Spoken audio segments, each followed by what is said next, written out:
L'objectif de ce module, c'est d'agir en mode bazooka et de dégommer toutes les petites tâches que vous avez à faire qu'une fois pour votre agence, qui peuvent prendre un petit peu de temps, mais une fois que vous les avez faites, emballez, c'est pesé, vous avez autre chose à faire. Et ça vous permet d'avoir officiellement votre agence. Ce que je vous recommande, c'est de prendre une après-midi pour boucler tout ça rapidement et hop, on passe à autre chose. Donc, procédons étape par étape.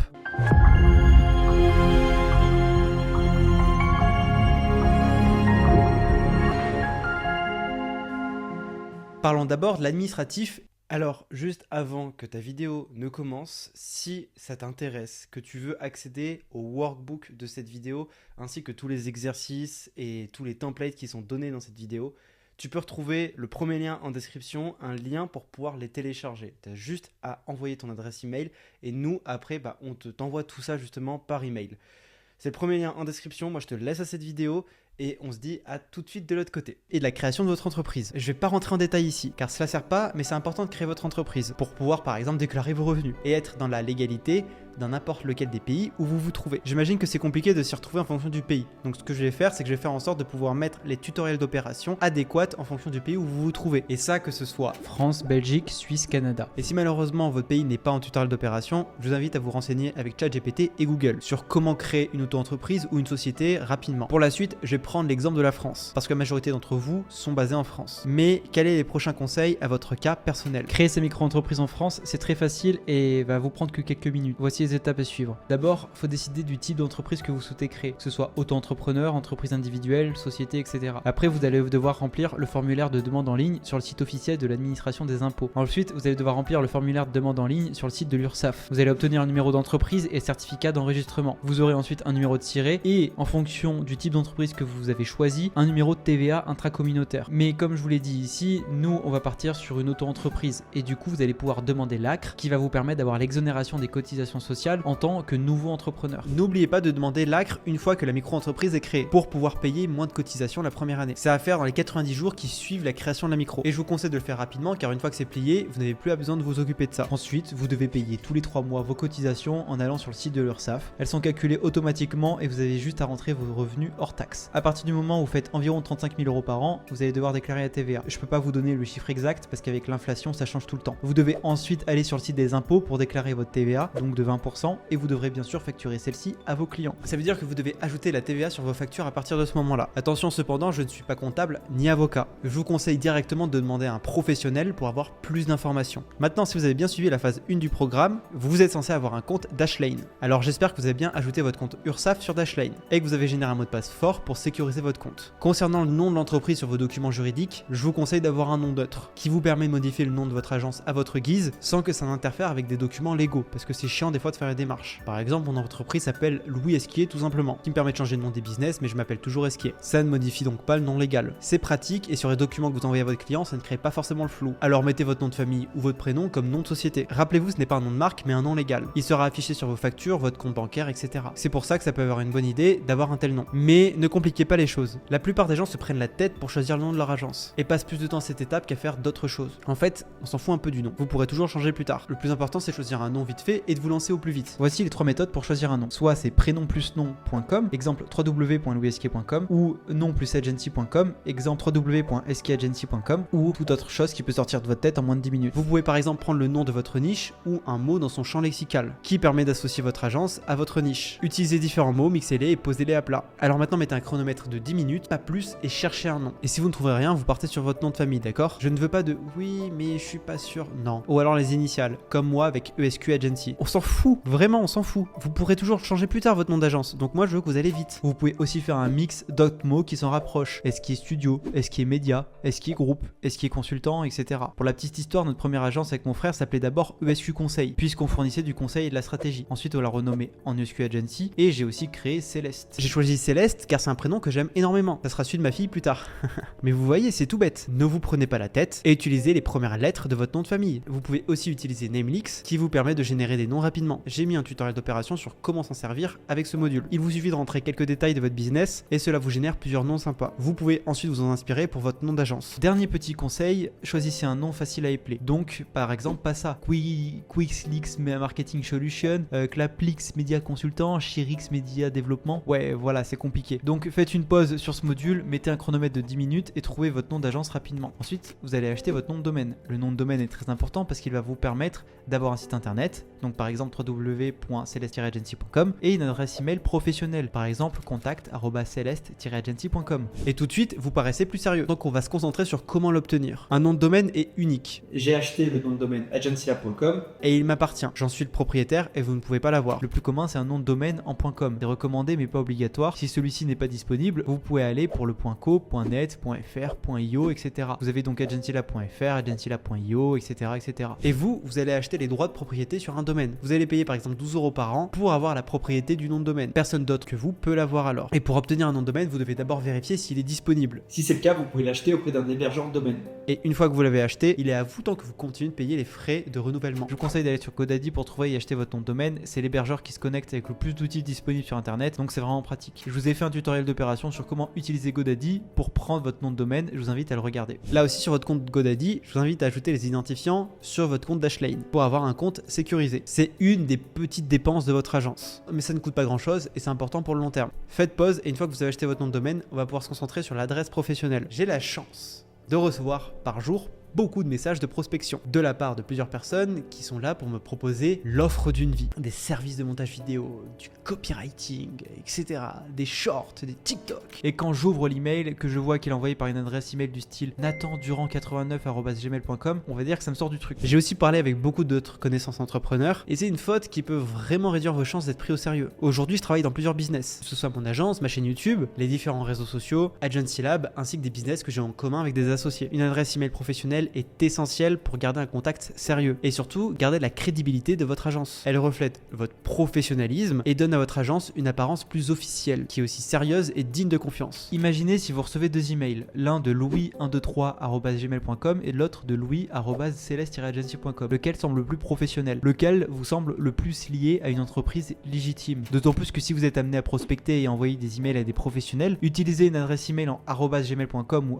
@outlook.com, etc. Vous allez beaucoup plus facilement tomber dans les spams, donc avoir moins d'opportunités business. Si vous essayez d'être mis en avant sur votre marché et de montrer que vous maîtrisez votre sujet, utiliser une adresse Gmail n'est pas une bonne idée. Il en va de même pour Yahoo, Hotmail, Orange et tous les services similaires. Tout professionnel établi ou consultant devrait avoir la sienne. C'est pas simplement une question d'apparence, c'est une question de fonctionnalité. Il est beaucoup plus efficace d'avoir son adresse email professionnelle séparée de son adresse email personnelle. Et vous demandez probablement quels sont les avantages. C'est juste une adresse email, qu'est-ce que j'y gagne? Alors voici les avantages d'utiliser votre adresse email professionnelle avec un nom de domaine personnalisé. Lorsque vous envoyez des emails de prospection directe ou d'autres emails professionnels à des clients potentiels, ils sont plus susceptibles de vous prendre au sérieux, de répondre à vos emails, de devenir client et de vous payer si vous utilisez une adresse email avec votre nom de domaine. Ça montre simplement que vous êtes établi, ça montre que vous êtes sérieux, ça montre que vous savez ce que vous faites. Lorsque vous envoyez des emails aux gens, ils peuvent voir votre site web car cela provient du même nom de domaine. Alors les gens peuvent par exemple chercher ce domaine. Vous pouvez aussi séparer vos emails personnels et professionnels, ce qui vous permet de rester concentré et organisé lorsque vous gérez votre entreprise. Je vois des gens qui ont par exemple 7000 emails non lus dans leur boîte de réception. C'est déjà mauvais en soi, mais comment quelqu'un peut-il gérer une entreprise avec ça? Donc oui, je le dis comme ça, mais c'est important surtout pour votre adresse email professionnelle de garder le plus possible l'inbox 0 et trier, archiver régulièrement vos emails. Parce que sinon c'est la recette pour manquer la réponse d'un client. Si quelqu'un vous envoie un email, il sera perdu dedans. Ce genre de choses, c'est trop chaotique. Vous ne pourrez pas garder des idées claires, vous ne pourrez pas vous concentrer, vous ne pourrez certainement pas gérer votre business efficacement. Ce genre de désordre doit être trié. Vous devez créer un compte email séparé avec votre propre nom de domaine, mettre le business d'un côté et mettre le personnel de l'autre. Vous pouvez utiliser Google Calendar, Google Drive et Gmail. Tout ça à partir d'une seule connexion simple depuis n'importe quel appareil lorsque vous configurez votre compte email professionnel comme je vous l'ai montré. Ça rend la gestion de votre entreprise plus efficace et organisée par rapport à l'utilisation de 4 ou 5 systèmes différents. J'ai déjà vu des gars ici qui ont un calendrier sur une plateforme, les emails sur une autre et ensuite leur stockage sur une autre plateforme. C'est tout déconnecté et c'est le chaos. Ça fonctionne à peu près pour le moment, mais dès que vous commencez à appliquer un peu de friction à nouveau, ça va tout déraper. Gardez les choses simples dans votre business et utilisez le moins d'outils possible. C'est là qu'intervient Google Workspace. Avec Google Workspace, vous obtenez non seulement une adresse email personnalisée qui inclut votre nom de domaine, mais aussi Google Drive, Google Docs, etc., etc. On peut être très critique avec Google sur le plan de la confidentialité et de la vie privée, on est d'accord. Mais il faut savoir faire la part des choses et vous, en tant que business, c'est quand même très intéressant d'avoir Google. D'autant plus que c'est une solution plutôt économique parce que Google Workspace vous permet d'avoir 1 Tera ou plus de stockage dans le cloud, une adresse email professionnelle, un drive professionnel, etc. Google Workspace vous permet d'avoir une adresse Gmail professionnelle avec votre propre nom de domaine. Tous ces outils sont parfaits quand vous allez être amené à collaborer, que ce soit avec vos clients, votre équipe que vous allez construire. Parce qu'il ne faut pas oublier la praticité. Tout le monde connaît Google Drive. Alors si vous êtes amené à travailler avec des clients, ça sera beaucoup plus simple de partager des documents à travers Google Drive par rapport à un drive obscur que personne ne connaît. Vous avez tout le tutoriel d'opération en ressources de ce module pour pouvoir créer votre adresse email professionnelle et la setup correctement. Je vous invite donc à le faire maintenant. Ici aussi, n'oubliez pas d'utiliser Dashlane pour enregistrer vos informations. Ça peut être utile pour la suite. Une fois que vous l'avez utilisé, vous pouvez utiliser Gmail, Google Calendar, Google Drive, etc. Tout ça avec une seule connexion. Ça signifie que vous n'avez qu'une chose à retenir et ça vous sert à tout ça. En ce qui concerne la gestion de votre agence, je vous recommande d'utiliser Gmail du coup pour tous vos emails. Je vous recommande d'utiliser Google Calendar pour tous vos rendez-vous, vos appels, etc. Je vous montre dans le prochain module comment le connecter à Calendly, qui est l'outil de réservation. Je vous recommande d'utiliser Google Drive aussi pour partager et stocker tous vos fichiers. Lorsqu'il s'agit d'enregistrer vos fichiers, vos Excel, vos Google Sheets, vos travaux pour vos clients, etc., ne les enregistrez pas sur votre ordinateur, car votre ordinateur pourrait être perdu, volé ou cassé. Les chances que l'une de ces trois choses arrive est quand même relativement élevée. Donc ne le faites pas. Assurez-vous de tout enregistrer sur Google Drive. Vous disposez d'un grand espace de stockage gratuit et ensuite vous y avez accès partout. De cette façon, vous avez toute votre entreprise configurée avec seulement 3 outils. Si je vous montre une capture d'écran, vous voyez qu'aujourd'hui j'utilise un drive partagé pour toutes mes entreprises. Il est super important et tous les employés et prestataires utilisent le Google Drive, Google Calendar et Gmail. Avec ça, on peut pratiquement gérer tous les business. Je vous recommande aussi de les mettre en favori, de télécharger l'application Drive sur votre smartphone et vous pouvez aussi connecter votre Google Calendar professionnel à votre calendrier déjà existant. Moi, par exemple, j'utilise toujours le calendrier d'Apple et il suffit d'aller dans les comptes et d'ajouter un compte Google et vous pouvez ajouter un de vos comptes professionnels ici. N'hésitez pas à checker les ressources que j'ai mis avec ce module. Et si vous avez des questions ou des doutes, n'hésitez pas à en parler dans un des appels de groupe ou directement dans la communauté. Mon équipe et moi, nous sommes là pour vous aider. Maintenant, vous devez ouvrir un compte bancaire professionnel. D'abord, il faut séparer les finances professionnelles et personnelles. C'est un principe de base et c'est l'une des principales raisons de pourquoi ouvrir un compte bancaire pro. En ayant un compte séparé pour votre entreprise, vous pouvez suivre facilement et précisément les revenus et même les dépenses et les bénéfices de votre entreprise. Ça aide non seulement à garder la santé financière de votre entreprise, mais facilite également la préparation des déclarations fiscales et la conformité aux exigences comptables. Donc, facilitation de la déclaration d'impôt. Lorsqu'il s'agit de faire votre déclaration d'impôt, disposer d'un compte bancaire professionnel, c'est vraiment bien. Il permet une séparation claire entre vos finances personnelles et professionnelles qui facilite grandement la préparation de vos déclarations d'impôt.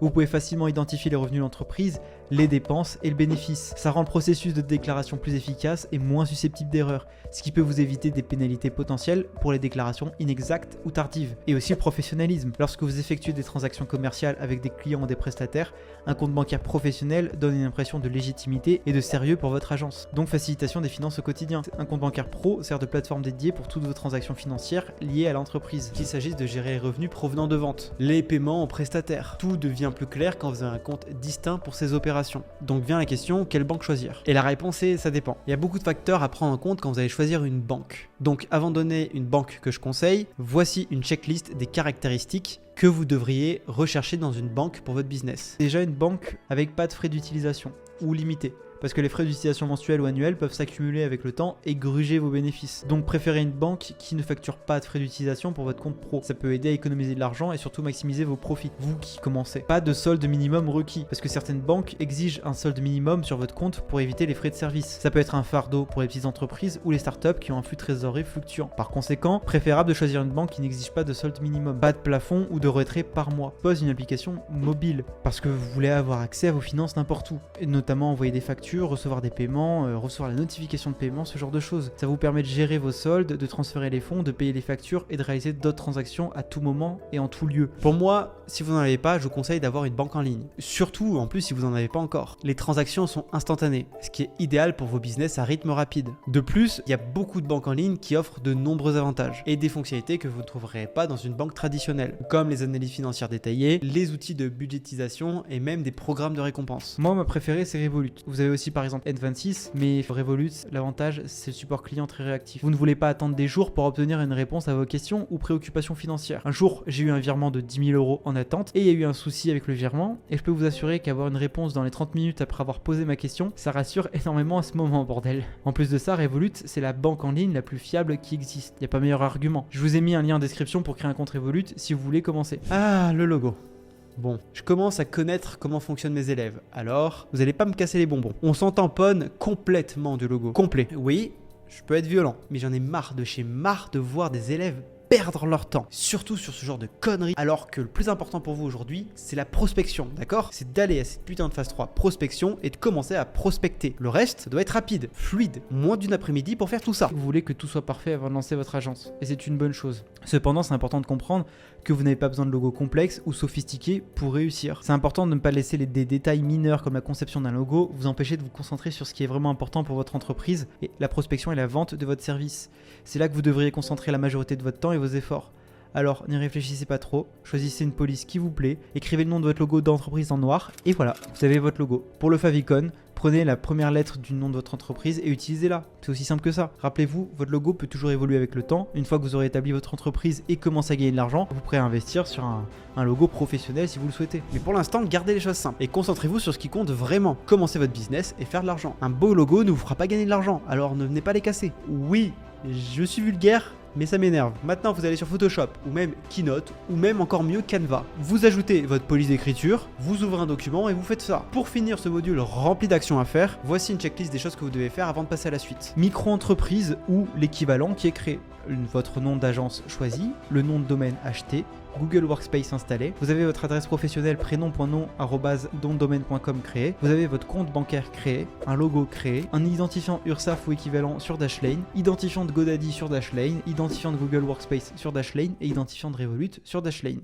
Ce module va être court et intense parce qu'on va voir comment mettre en place rapidement votre premier tunnel d'acquisition. On va pas voir toutes les étapes, on va d'abord voir ici toute la gestion de réservation d'appels. Pour faire simple, ce premier tunnel va vous permettre de signer vos premiers clients. Je vais simplement vous faire un tour d'horizon de tout ce qu'il va y avoir, puis je vais vous rediriger vers les tutoriels d'opération en rapport. Il s'agit de votre MVF, Minimum Viable Funnel. Mais bien sûr qu'au fur et à mesure, vous allez pouvoir l'améliorer. Nous verrons en phase 6 par exemple comment le booster aux hormones.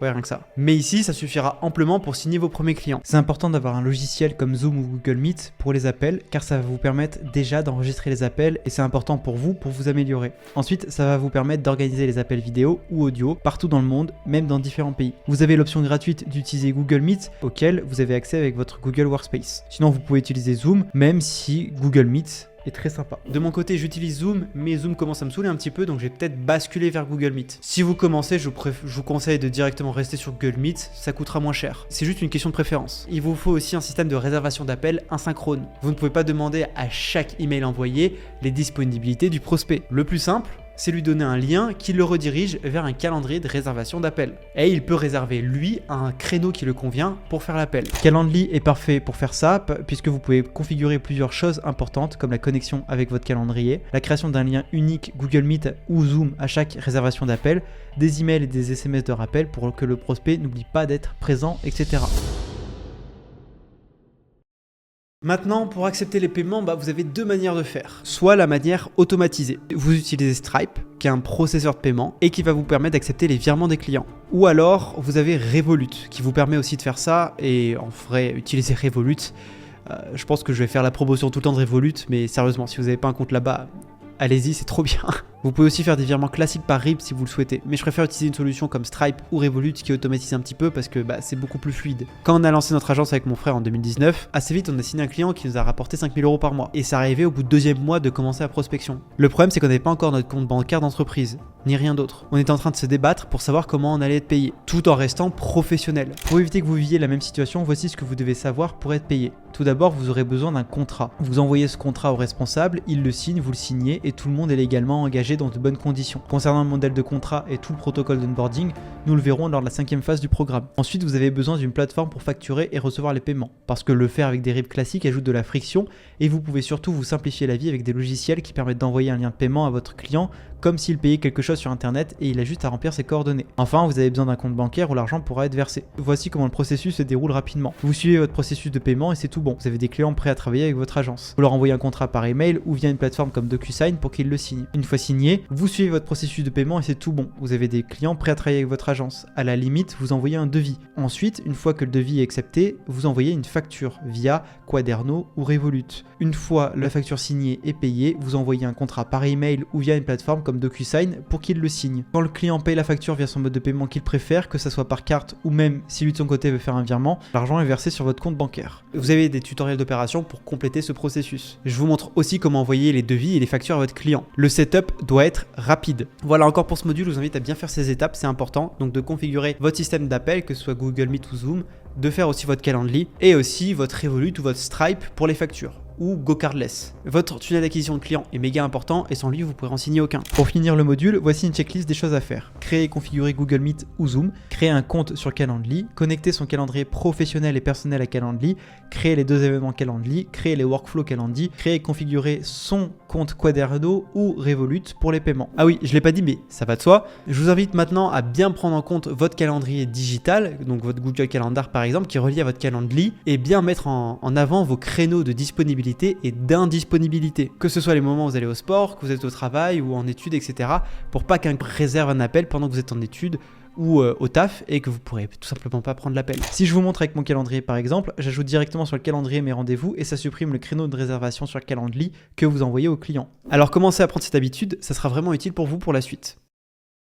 On va mettre un point en clair tout de suite. Vous n'avez pas besoin de site internet pour lancer votre agence. Et surtout, si je vous dis ça maintenant, c'est parce que j'ai remarqué que chez beaucoup d'élèves, ils perdent énormément de temps sur cette étape, qui n'est pas si importante que ça, et ça a tendance à m'énerver. Ça m'énerve parce que vos clients n'en ont pas grand chose à foutre de votre site internet. Ça m'énerve parce que vous faites autre chose que prospecter et faire des appels. Ça veut dire que vous retardez encore plus la signature des clients pour des futilités. Donc dans ce module, je vais vous parler d'une autre manière de voir les choses. On va pas parler de créer un site internet magnifique, mais on va plutôt créer un profil transversal. Parce que le problème aussi avec le site internet, c'est que soit vous allez utiliser un outil gratuit ou presque, comme WordPress, donc vous allez devoir apprendre à l'utiliser, patauger, perdre du temps pour créer un site convenable, ou vous payez un outil qui vous permet de créer un site internet no code, mais qui est plus cher comme Squarespace ou Go High Level. Et je vous rappelle qu'ici, on est là pour se lancer en minimum viable. Et il y a plein de trous, rien n'est parfait. Mais c'est prévu ainsi pour pouvoir se concentrer sur l'essentiel, sur le plus important, pour ensuite corriger les coquilles. Donc non, vous n'avez pas besoin de site internet au début, et vous pouvez très bien vous débrouiller sans, à condition d'avoir ce que je vous ai parlé, le profil transversal. Qu'est-ce qu'un profil transversal donc? C'est très simple. Vous allez parler à vos prospects sur les réseaux sociaux, que ce soit Facebook, Twitter, LinkedIn ou Instagram. Et l'idée c'est de créer des comptes sur les réseaux sociaux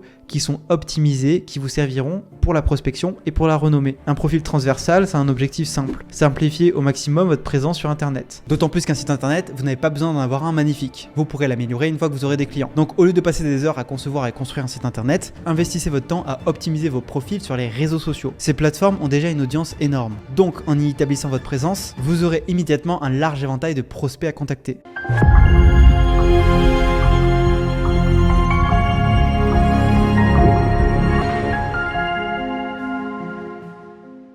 Tout d'abord, je vous recommande d'avoir la même photo de profil partout, que ce soit sur votre compte LinkedIn, Google, Instagram, etc. L'avantage en ayant les mêmes photos de profil partout, c'est que vous allez être facilement identifiable par vos prospects et vos clients. Vous savez, vous, de votre côté, que vous n'avez qu'une photo de profil à mettre partout. Et à chaque fois que vous créez un nouveau compte, vous l'ajoutez. Pour ça, voici les points sur lesquels vous devez faire attention sur votre photo de profil. C'est la première chose que votre prospect va voir quand il voit l'un de vos posts, quand il voit l'un de vos commentaires, quand une personne arrive sur votre profil. Il y a donc 3 enjeux clés. La clarté, donc c'est la qualité de la photo. Assurez-vous que la photo est claire et nette. Une photo floue ou de mauvaise qualité peut donner l'impression que vous n'êtes pas professionnel. Utilisez une bonne photo de bonne qualité où vous apparaissez clairement avec une bonne lumière. Le branding, donc c'est la différenciation. Elle peut se distinguer de la foule et aider les gens à se souvenir de vous. Ça signifie pas nécessairement que vous devez porter une tenue flamboyante ou poser dans un endroit exotique. Il s'agit plutôt de choisir une image qui vous représente authentiquement et qui est en phase avec votre marque. Par exemple, si vous êtes dans la niche du fitness, une photo de vous en tenue de sport serait appropriée. Si vous êtes dans la niche de la finance, une photo de vous dans un cadre pro serait plus adaptée. Et l'émotion, ce que vous transmettez.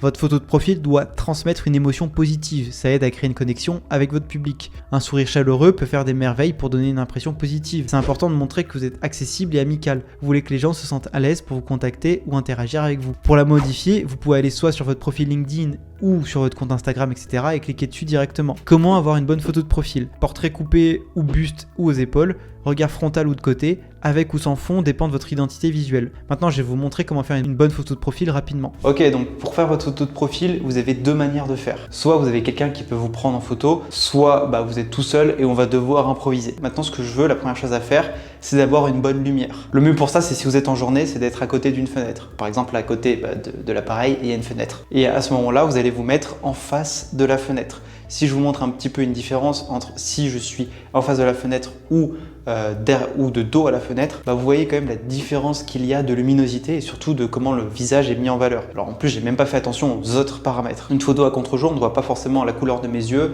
je suis pas forcément bien mis en valeur. Et une photo en face d'une fenêtre, je suis beaucoup mieux mis en valeur, on voit bien la couleur de mes yeux, on voit bien le reste de mon visage, etc.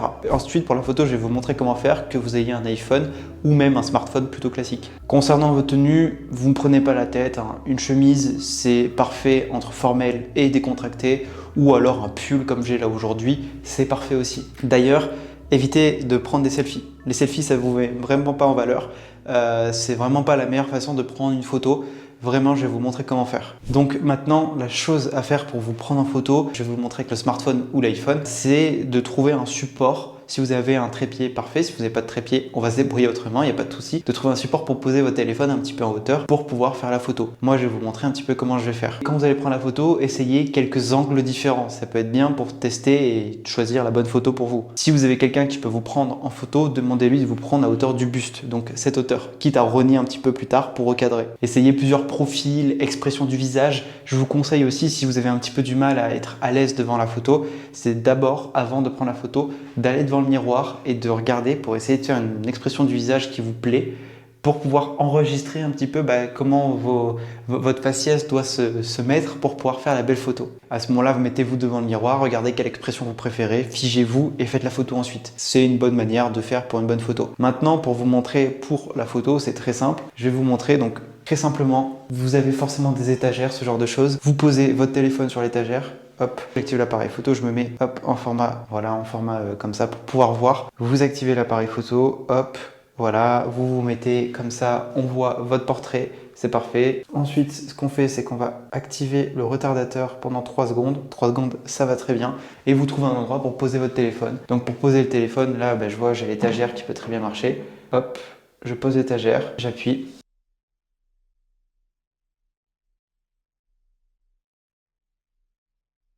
Voilà, bon, je vous ai montré un petit peu comme ça comment faire quelques photos. Je vous conseille, vous, de prendre le temps de faire des photos. Ça devrait vous prendre 5 à 10 minutes à tout casser. Ensuite, avec l'iPhone ou même les autres téléphones, vous pouvez facilement retoucher rapidement la photo. Vous aurez une bonne photo que vous pourrez ensuite utiliser pour tous vos réseaux. Maintenant que vous avez votre belle photo, vous allez pouvoir directement la mettre partout. Donc votre compte Google professionnel, votre compte Instagram que vous allez utiliser pour la prospection, votre compte LinkedIn, votre compte Twitter si vous l'utilisez, etc. Je vais maintenant rentrer en détail sur chacun des réseaux, sur comment les optimiser. Alors oui, on va commencer par un réseau social qui n'en est pas un. On va parler de votre signature email. L'objectif est de rester simple et d'avoir une signature qui dit tout ce dont nous avons besoin de savoir sur vous quand vous contactez quelqu'un. Ça veut dire nom et prénom, nom de l'agence avec lien de redirection vers le site internet si vous en avez un ou vers votre Instagram ou LinkedIn, ou dans le cas échéant, mettez votre Instagram et votre LinkedIn. Optionnel, numéro de téléphone. Et c'est tout. Pas besoin de trop en faire. Je ne vous conseille pas, par exemple, d'ajouter une image, car sur certains navigateurs ou applis, ça peut mal rendre et même pas apparaître. La signature est importante car vous enverrez un email que vous répondrez. Elle apparaîtra alors. Vous voulez quelque chose de simple mais qui montre qui vous êtes. Le profil Instagram, il y a plusieurs choses à voir dessus. Tout d'abord, est-ce que vous gardez un compte personnel ou est-ce que vous créez un compte professionnel? Ça dépend vraiment de vous. Personnellement, je m'en fous un peu d'Instagram. Donc j'utilise mon compte personnel pour contacter parce que bon, je m'en fous un peu. En plus, vous pouvez aussi payer 16 € par mois pour avoir le badge de certification. Et ça ajoute un plus sur votre profil, même si c'est pas obligatoire et d'autres dépenses à faire. Je crois que vous payez GPT avec le badge. Dans tous les cas, contactez avec un profil où on voit votre nom et votre prénom. Ok, pas un pseudo et ni le nom de votre agence. Donc pas de compte marque, pas de nom de votre agence, ni de pseudonyme. On préfère tous être contactés par des humains que parler à des business. Pour la bio, il y a 2 choses à voir, la description et le lien. Pour le lien, mettez le lien de votre calendrier pour réserver un appel de découverte avec vous directement. Et pour la description, mentionnez le nom de votre agence et une description rapide de celle-ci. Par exemple, génération de mandat pour les agents immobiliers. Ajoutez 1 ou 2 emojis si vous voulez et vous n'avez pas besoin de plus. Il faut aussi parler rapidement des posts. C'est là que vous allez sûrement prendre votre décision si vous gardez votre compte personnel ou vous créez un nouveau compte pro. Parce que oui, n'oubliez pas de mettre votre compte en public et non en privé. Si vous contactez quelqu'un et que votre compte est en privé, ça ne le fait pas trop. Si vous avez des posts qui mettent peu en valeur ou des posts un peu intimes et personnels, là aussi vous préférez ne pas les montrer. Donc créer un compte pro peut être intéressant. Et vous pouvez ajouter sur ce compte professionnel quelques détails sur votre activité. Notamment créer 3 posts qui décrivent ce que vous faites avec des photos de votre environnement. Vous pouvez faire des posts qui représentent votre quotidien, paysage, voyage, setup de travail, etc. Pas besoin de forcément donner des conseils et faire les posts du style les 5 conseils pour faire plus de ventes. Juste 3 posts qui sont là pour donner vie à votre compte comptes suffisent. Pour Twitter, ça va rester relativement rapide, puisqu'en fait vous pouvez utiliser le même bio que sur Instagram. Et vous devez aussi créer une bannière Twitter. D'ailleurs, je vous conseille de vraiment vous préoccuper de Twitter uniquement si vous comptez prospecter à partir de Twitter. Donc si vos clients potentiels sont sur Twitter, je pense par exemple au SaaS, à tout ce qui est dans l'IA et dans le Web3, ou même tous les e-commerce, il y en a qui peuvent en avoir sur Twitter, là vous pouvez utiliser les réseaux sociaux. Sinon, sautez cette étape. La bannière, vous pourrez l'utiliser aussi pour LinkedIn et je vous conseille de faire quelque chose de très simple. La bannière, c'est l'une des premières choses que votre prospect va voir lorsqu'ils accèdent à votre profil. Il s'agit d'un espace clé pour capter l'attention de votre audience et diriger vos prospects vers une action spécifique. Voici comment vous optimisez votre bannière, que ce soit pour Twitter et pour LinkedIn pour maximiser son impact. Une phrase simple, claire, pas beaucoup de texte, aérer la bannière, une promesse qui se rapproche de celle de votre titre sans être la même. Vous pouvez même mettre un CTA en bas à droite. Votre bannière doit également renforcer le positionnement unique sur le marché. Que vous soyez un spécialiste des cabinets d'architecture, un expert en immobilier, assurez-vous que cela se voit sur votre bannière. Donnez un premier CTA puissant ou une phrase mission. Votre bannière, ça incite à l'action pour partager votre mission. Un appel à l'action, donc un call to action, peut être quelque chose comme contactez-moi pour une consultation gratuite, réservez un appel de découverte, etc. Une phrase de mission peut être une déclaration concise de ce que vous faites et pourquoi vous le faites. Mais évitez les phrases bateaux du style aider les entreprises à croître grâce au marketing en ligne. Plutôt quelque chose du style j'aide les e-commerce à doubler leur CA en 90 jours avec l'email marketing. Pour LinkedIn, il y a beaucoup de choses à faire, donc on va voir par ordre chronologique. Le titre, c'est la première chose que l'on voit sur votre profil. Si la personne ne l'aime pas, elle quittera tout de suite votre profil. Un bon titre, c'est une promesse claire. J'aide cible à résultats souhaités grâce à offre ou service, adapté en fonction. Votre titre doit clairement communiquer ce que vous faites et comment vous faites pour aider votre audience cible. Par exemple, j'aide les maçons à augmenter leur chiffre d'affaires grâce à mon système de réservation d'appels. C'est essentiel d'adapter votre promesse à votre offre ou service spécifique. Une fonction précise, votre entreprise plus position. Votre titre doit donc également indiquer votre position dans votre entreprise. Par exemple, cofondateur et directeur du marketing chez XYZ Digital. Ça donne aux prospects une idée claire de votre rôle et de votre contexte professionnel. Une preuve sociale efficace, résultats chiffrés, clients accompagnés. Si vous avez des réalisations ou des résultats notables, n'hésitez pas à les inclure dans votre titre. Par exemple, à aider plus de 100 maçons à doubler leur chiffre d'affaires en un an. Ça renforce votre crédibilité et montre aux prospects que vous êtes capable d'accomplir. Optionnel, les mots-clés de votre secteur. L'inclusion de mots-clés pertinents peut aider votre profil à apparaître dans les résultats de recherche LinkedIn. Par exemple, si vous êtes dans le marketing digital, vous pouvez inclure des mots-clés tels que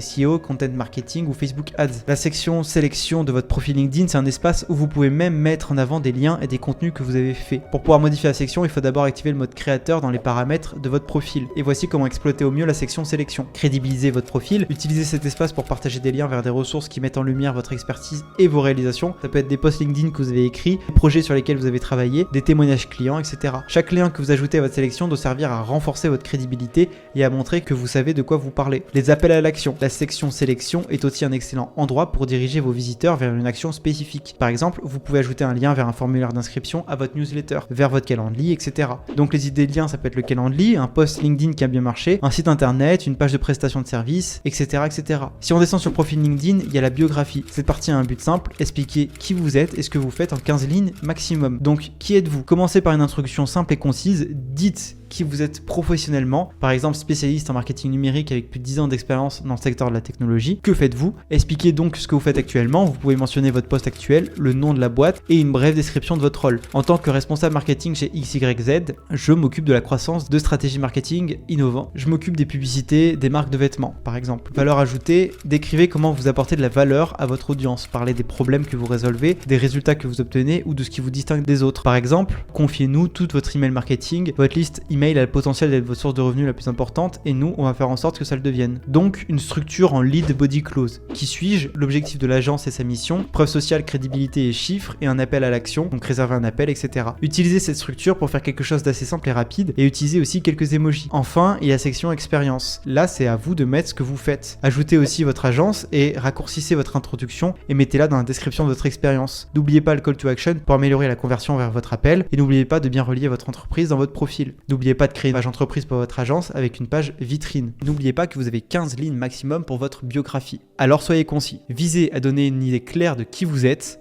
et de ce que vous faites, tout en laissant suffisamment de mystère pour encourager les visiteurs à vouloir en savoir plus. Comme je vous l'ai dit, cette étape est optionnelle, d'accord? Je ne veux pas que vous perdiez du temps à faire votre site et surtout à être perfectionniste. Donc si dans vos défauts, vous êtes perfectionniste, sautez ces étapes. Si vous savez que vous pouvez vraiment le faire en 30 minutes, 1 heure et puis après emballer laisser peser, faites-le. Mais vraiment, il ne faut pas que ça vous prenne plus d'1 heure. Si ça vous prend plus d'1 heure, vous faites de la merde. Désolé. Parce que le message est clair, vous faites tout pour échouer. Vous faites directement de l'auto-sabotage si vous êtes perfectionniste à vouloir un site incroyable. Alors c'est à ça qu'on va s'atteler. Concernant la structure de votre site internet, je vais vous fournir directement en dessous de ce module des modèles que vous pouvez dupliquer pour créer votre site rapidement. Et si vous avez déjà réalisé des missions, je vous invite à demander des témoignages à vos précédents clients et ajouter ces témoignages sur votre page d'accueil. Une règle simple en rédaction de page internet et de tunnel de vente, si vous utilisez un autre outil de création de site, une page égale un objectif égale une seule action. Qu'est-ce que ça veut dire? Une fois que vous avez un visiteur sur une page, vous voulez qu'il fasse uniquement une de ces deux seules actions, soit quitter la page en la fermant, soit la seule action indiquée sur la page. Dans votre cas et pour votre site internet, la seule action à indiquer, c'est de réserver un appel avec vous. Vous avez tous les tutoriels d'opération pour créer votre site en description. A-t-on besoin de mentions légales? Oui, vous pouvez les faire en 2 clics avec Rocket Lawyer ou même ChatGPT. Je vous ai mis un tutoriel d'opération et la série de prompts à utiliser pour créer vos mentions légales avec ChatGPT. Les mentions légales sont obligatoires sur tout site internet. Même si votre site ne comporte qu'une seule page, elles fournissent des informations sur l'identité de l'éditeur du site, les détails du contact et les précisions sur l'hébergement du site. Donc récapitulons les tâches à faire pour ce profil transversal. Je vous conseille de prendre une après-midi, environ 3 heures. Pour tout boucler, vous serez prêt à vous lancer. À faire avant de passer à la suite: faire votre photo de profil, l'ajouter sur votre compte Google, créer votre signature Gmail, créer votre profil LinkedIn, créer votre profil Instagram. Optionnel, créer votre profil Twitter. Optionnel, créer votre site internet. Et si vous avez créé votre site internet, ajoutez les mentions légales. J'ai hâte maintenant de vous montrer comment tout va se dérouler parce que c'est là que tout se joue.